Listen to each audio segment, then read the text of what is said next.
ಅಂತಾರಾಷ್ಟ್ರೀಯ ಕ್ರೀಡಾಪಟು ಆನಂದ್ ಅವರ 74ನೇ ಹುಟ್ಟುಹಬ್ಬದ ಆಚರಣೆಯು ಇಂದು ಮುಂಜಾನೆ ಗೆಳೆಯರ ಬಳಗದ ವತಿಯಿಂದ ನಗರದ ಮಹಾತ್ಮ ಗಾಂಧಿ ಸ್ಟೇಡಿಯಂನ ಎದುರಿನ ಒಳಾಂಗಣ ಕ್ರೀಡಾಂಗಣದಲ್ಲಿ ನಡೆಯಿತು.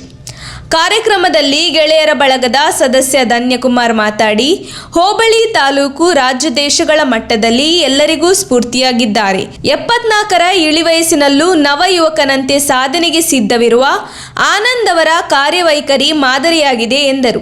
ಆನಂದ್ ಅವರು ಕ್ರೀಡಾಸಕ್ತರನ್ನು ಬೆಳೆಸಿ ಪ್ರೋತ್ಸಾಹಿಸಿದ್ದಾರೆ.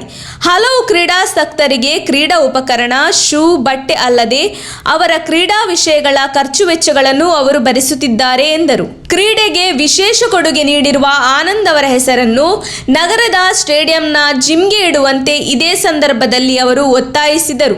ಈ ಸಂದರ್ಭದಲ್ಲಿ ಗೆಳೆಯರ ಬಳಗದ ಸದಾಶಿವಯ್ಯ, ದಿನೇಶ್, ನಿವೃತ್ತ ಪ್ರಾಂಶುಪಾಲ ವೆಂಕಟೇಶ್ ಸ್ವಾಮಿ, ವೆಂಕಟೇಶ್, ಕೃಷ್ಣರಾವ್ ಹೊಯ್ಸಳ, ಪದ್ಮನಾಭ್, ಉಮಾ ಮಹೇಶ್ವರ, ಉದಯ ಪ್ರಸಾದ್ ಸೇರಿದಂತೆ ಹಲವಾರು ಉಪಸ್ಥಿತರಿದ್ದರು. ನಮ್ಮ ತುಮಕೂರು ಮಾಧ್ಯಮದ ವಿಶೇಷ ಸುದ್ದಿಗಳನ್ನು ನಿರಂತರವಾಗಿ ಪಡೆದುಕೊಳ್ಳಲು ಚಾನೆಲ್ ಅನ್ನು ಸಬ್ಸ್ಕ್ರೈಬ್ ಮಾಡಿ.